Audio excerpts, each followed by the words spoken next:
यहां पर हमारे पास है R और यहां पर हमने सीरीज में क्या लगा दिया, एक कैपेसिटर, और इसके अक्रॉस हमने सप्लाई दे दी AC। तो AC सप्लाई देने पर इसके अक्रॉस हमारे पास मिल जाता है VR, potential drop across AC is actually R के अक्रॉस मिलता है VR, और यहां पर हमें मिलता है VC, ये ध्यान रखना, and that is called IV। ये हमारे पास वोल्टेज जहां मिल रहा है VR और VC, उसके अलावा करंट इज IV। IV मतलब वर्चुअल करंट। सो अब यह डायग्राम बनाने के बाद हम लोग इसके बारे में थोड़ा सा जल्दी से 2-3 लाइन लिखे और हमको आगे मैथमेटिक्स देखना है। तो देखो, व्हेन AC passes through, ध्यान देना, AC passes through a combined circuit, series combination, ऐसा लिखे, through a series combination of R and C, resistance and capacitor के सीरीज कॉम्बिनेशन में से जब AC पास हो रही है, then what happens, then we get its potential drop across R and C as VR and VC respectively, है ना। तो देखिए ध्यान, अब आगे देखिए, देयरफॉर इट्स रिजल्टेंट, एक ही सर्किट में VR और VC दो वोल्टेज मिल रहे हैं, और तुम्हें पता है फेजर डायग्राम में दोनों को हम लोग वेक्टर से रिप्रेजेंट करते हैं, लेकिन मुझे पूरे सर्किट का एक ही रिजल्टेंट वोल्टेज चाहिए। Then what happens, then its resultant value, resultant EMF is given by Phasors diagram. Phasors diagram. Remember, it's given by Phasors diagram. अब तुम्हें पता होना चाहिए फेजर डायग्राम मतलब वोल्टेज और करंट का एक combined circuit, combined graph, sorry. तो कंबाइंड ग्राफ कैसा होगा फेजर डायग्राम, तो ये जल्दी से लिखो सब लोग, इसके बाद में फेजर डायग्राम बनाऊंगा। तो यहां पर हम लोग फेजर डायग्राम बनाएंगे किसका, RC सर्किट का, phasor diagram of RC circuit, ऐसा बोलते हैं अपन इसको, phasor diagram of RC circuit. Everyone please write it down this much and then we'll move to the next part, because वहां पर से ही हमें सब कुछ मिलता है। तो यहां हमको quantitative analysis करनी है। So if you've written down that when AC passes through a series combination of R and C, then we get its potential drop across R and C as VR and VC respectively. Therefore, its resultant EMF is given by Phasors diagram. So what is phasor diagram? First of all, we have to draw the phasor diagram, then we'll understand the concept. Have you all written down this much, students? Then we'll move to the next part.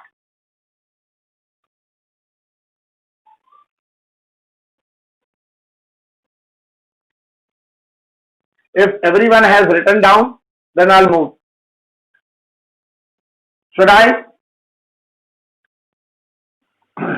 देखो यहाँ देखो, क्योंकि phasor diagram में space लेगा, आपको पता होना चाहिए कि phasor diagram of RC circuit क्या हुआ। VR और VC उसका अलग अलग पोटेंशियल ड्रॉप दिख रहा है तुम्हें, इनका एक रिजल्टेंट वैल्यू चाहिए बाय फेजर डायग्राम। तो फेजर डायग्राम क्या है, चलो देखो। फेजर डायग्राम में आपको ध्यान रखना है बस कि कौन सी वैल्यू किस केस में आगे चलती है। So you know this is Y axis, this is X axis, you know this is the direction of current. Remember one thing, say this is the direction of current we have taken, and you know omega t, the direction of current remains same for both the cases. Direction of current will remain same in both the cases. Both the cases means R and C, दोनों में से current same direction में चल रहा है, लेकिन voltage दोनों के अक्रॉस अलग अलग है। तो तुम्हें पता है कि जब वो कैपेसिटर में से अपना रजिस्टर में से जब एसी पास होगी तब रजिस्टर के अक्रॉस जो वोल्टेज ड्रॉप आएगा वो VR आएगा। लेकिन मतलब इसका डायरेक्शन सेम होगा करंट के डायरेक्शन से, VR का डायरेक्शन सेम होगा। लेकिन यदि वही करंट आगे बढ़ते हुए कैपेसिटर से पास होगी तो तुमको मैं ऑलरेडी बता चुका हूं कि करंट के रिस्पेक्ट में voltage across capacitor will be 90 degree backward, मतलब पीछे चली जाएगी, यानी कि voltage across capacitor will be moving in the backward direction like this.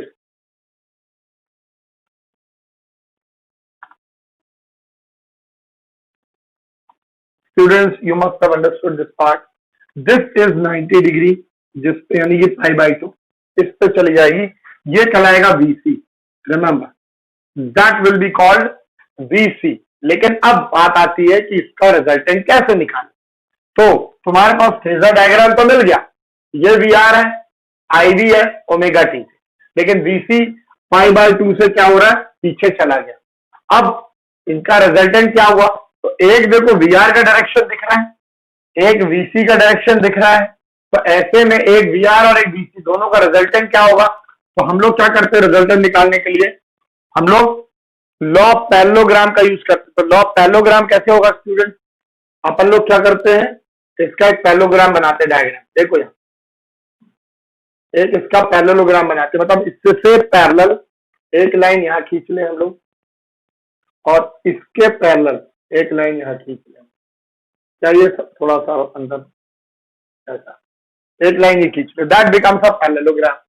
और यदि ये पैरेललोग्राम बन गया जैसे तुम्हें दिख रहा है, तो तुम्हें पता है कि पैरेललोग्राम का जो डायगोनल होता है, पैरेललोग्राम का जो डायगोनल होता है VR और VC के बीच में कहीं, उसका जो डायगोनल होगा that will be showing what, the resultant EMF। तो that is showing the resultant EMF as this. देखो यहाँ स्टूडेंट, यदि किसी को डाउट है तो पूछ लेना भाई, ये थोड़ा सा नीचे ला रहा हूं मैं।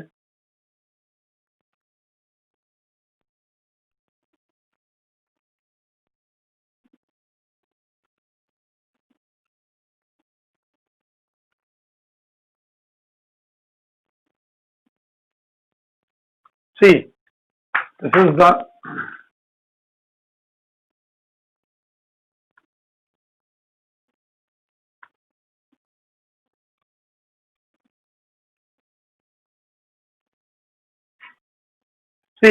is the diagonal. यदि ये डायगोनल है हो सकता तो सबसे अच्छा हो गया, अच्छा नहीं बनाना आपको diagonal like this. This is the diagonal and that diagonal represents the resultant EMF। Students ध्यान रखना जरा सब लोग, this is the resultant EMF that is representing VR, this is representing VR as well, क्योंकि इसके पैरेलल है, और ये तुम्हारे पास रिप्रेजेंट कर रहा है VC, that is representing VC। remember, तो तुम्हारे पास दो अलग अलग वेक्टर क्वांटिटी है VC एंड VR, उनका रिजल्टेंट बीच में से आया एज अ डायगोनल, इसका नाम दे दो O, that can be taken as A, that can be taken as B, this can be taken as C, this can be taken as C। तो मेरे पास एक पैरेललोग्राम बन गया OABC। स्टूडेंट्स सबको याद होगा, समझ में आया होगा, ये एक्स एक्सिस है, ये वाई एक्सिस है, ये माइनस वाई एक्सिस है। तो हम लोग माइनस लिखते नहीं, और चलो लिख दिया अपन ने समझने के लिए कि नीचे जो भी वैल्यू आएगी वो नेगेटिव में आएगी। तो इतना सबको समझ आया कि नहीं आया? यदि ये क्लियर है तो मैं इसको नाम दे देता हूं EV, that is given as EV। Understood everyone? तो this is taken as the resultant EV, resultant EMF। और ये जो तुम्हें दिख रहा है रिजल्टेंट का डायरेक्शन, रिजल्टेंट का जो डायरेक्शन होता है वो हमेशा करंट की डायरेक्शन से हमेशा एंगल फाई एंगल बनाता है, मतलब रिजल्टेंट फाई बनेगा फेजर डायग्राम। फेजर एंगल जो होगा वो करंट की डायरेक्शन से रिजल्टेंट के बीच में बनेगा। करंट की डायरेक्शन और रिजल्टेंट के बीच में फेज एंगल बनेगा फाइ। तो रिजल्टेंट का करंट की डायरेक्शन से कितना फेज एंगल बन रहा है, दैट इज फाइ। तो ध्यान देना, ये बहुत एक एक चीज इंपॉर्टेंट चीज समझने वाली है यहाँ कि किसके साथ कौन सा वैल्यू मिलेगा। तो यू नीड टू राइट। अब देखो यहाँ, तो according to law of parallelogram, according to law of parallelogram, मैं शॉर्ट में लिख दिया, according to law of parallelogram we get the resultant as diagonal,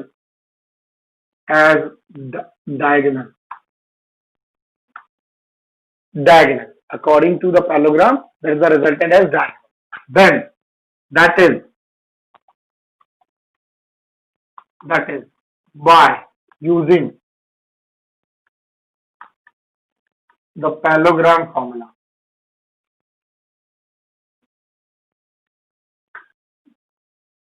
parallelogram formula और वेक्टर क्या था हमारे पास, मालूम है ना हमें। Resultant EMF is EV square या ईवी इक्वल टू, सिर्फ ईवी लिखे, रूट ओवर क्या होता है भाई हमारे पास पता है तुम्हें, एक होता है वीआर, तो वीआर का स्क्वायर, दूसरा होता है वीसी, तो वीसी का स्क्वायर, तीसरा होता है 2ab cos थीटा। तो यहाँ cos थीटा में इन दोनों के बीच का एंगल कितना दिख रहा है भाई आपको, यहाँ पर इन दोनों के बीच का एंगल कितना दिख रहा है, 90 डिग्री। सो बेटा we put here 90, cos 90 becomes 0, so this entire value becomes 0 as cos 90. So finally we will get the result as EV equal to root over VR square plus VC square. I think everybody must have understood this part, students. But अब आगे बढ़ते हम लोग, तुम्हें बता देता हूँ फिर से एक बार, पिछले क्लास में ही बता चुका हूं मैं कि जो VR होता है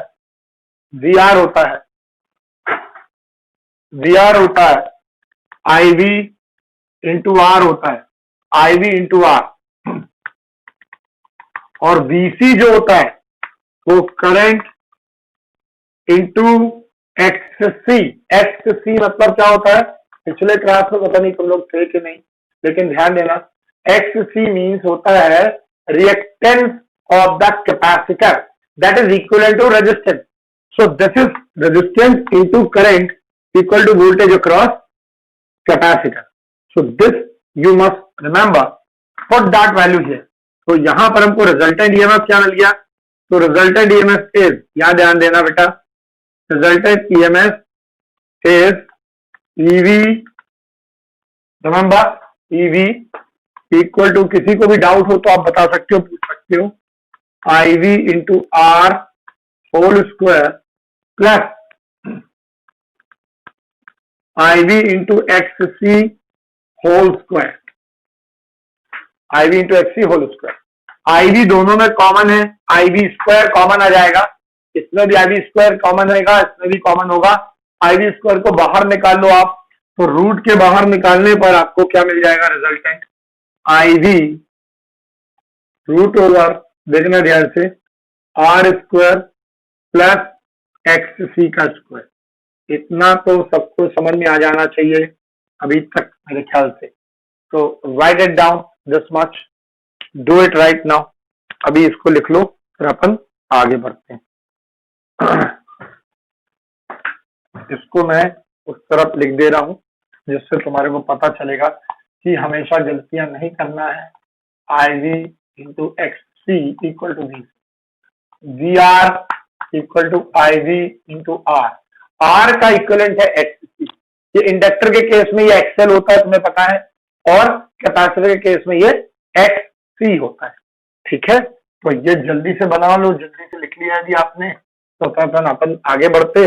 this is the resultant EMF of the circuit. Now we will move to the next part. अब हम लोग इसके आगे बढ़ते हैं, देखो ध्यान। हमको चाहिए resultant EMF we have obtain, but इसके अलावा अब हमको रिजल्टेंट रेजिस्टेंस भी चाहिए। यदि हम लोग इंडिविजुअली मान रहे थे कि एक रेजिस्टेंस आर था, एक रिएक्टेंस एक्ससी था, लेकिन यदि एक से ज्यादा कंपोनेंट यूज करते हैं किसी सर्किट में तो एक से ज्यादा रेजिस्टेंस भी होंगे उनके, और एक से ज्यादा रेजिस्टेंस में यदि मैं रिजल्टेंट रेजिस्टेंस निकालना चाहूं तो वो कुछ और हम लोग को लेना पड़ता है। तो यहां देखें, तो for resultant resistance, for second case या फर्स्ट केस था हमारे पास, for resultant resistance, for resultant resistance, remember students, resultant resistance, देखो यहां we get, देखो यहां from previous relation, from यहां से देख रहे अपन from previous relation, remember previous relation as previous relation से मुझे क्या मिलेगा, देखो ध्यान से बेटा, अब लोग ईवी था हमारे पास, आईवी था, आईवी को इसके नीचे ले आओ उठा के, तो it can be taken as this EV by IV. I think everybody could understand this. What is the left over part? Left over part will be R square plus X C square. यहां तक समझने में किसी को कुछ भी doubt हो, कोई भी प्रॉब्लम हो, you can ask me right now.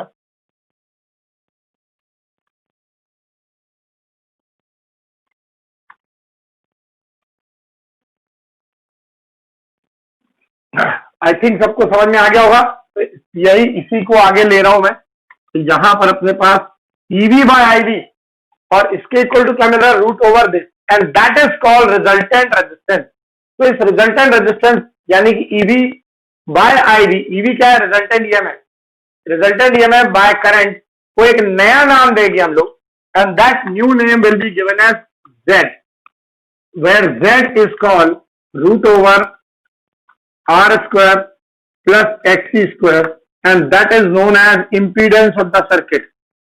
Remember, this is called impedance of the circuit. Remember students, this has to be taken in consideration. This is what called impedance of the circuit. Students, note it down, everyone. So this is called resultant resistance Z. तो ये हमारे पास दो चीजें निकालना जरूरी है। अब इसके बाद तीसरी चीज निकालेंगे हम लोग। तो if you have written down this much, everyone, students, have you all written down this side?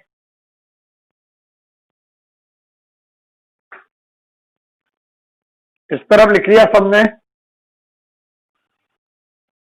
बाकी लोगों ने भी लिख लिया। तो देखो, इसको मैं मिटा रहा हूं, फिर इस तरफ वाला पार्ट। हाँ, तो ये हम लोग देखें, ईवी आ गया, आईवी आ गया, ये भी पता चल गया। अब देखो यहां, तो if you written down that you should write down, and till then I will be moving little bit ahead then this. थोड़ा सा आगे जा रहा हूं मैं, तो तुम्हें पता चल गया कि एक इंपीडेंस नाम का भी चीज होता है। यहां पर ये भी आ गया। अब यहां पर एक और नया चीज आएगा। तो देखो, ये तुम्हें जैसे दिख रहा है, ये दिख रहा है फाई, यानी कि फेज एंगल, लेकिन उसके लिए तुम्हें राइट एंगल ट्राइंगल भी दिख रहा होगा। देखो, ये एक राइट एंगल ट्राइंगल दिख रहा है फेज के लिए, क्योंकि ये परपेंडिकुलर है, इसके पैरेलल मैंने ये लिया था। This has to be perpendicular with this, मतलब ये जो तुम्हारे पास ये वैल्यू है और ये वैल्यू है, दोनों एक दूसरे के साथ परपेंडिकुलर होंगी, तो ये राइट एंगल है इसके साथ, ईवी के साथ, मतलब ये एक दूसरे के साथ राइट एंगल है, और ये बनेगा इसका रिजल्टेंट, उसका diagonal. Power factor to be defined as the ratio of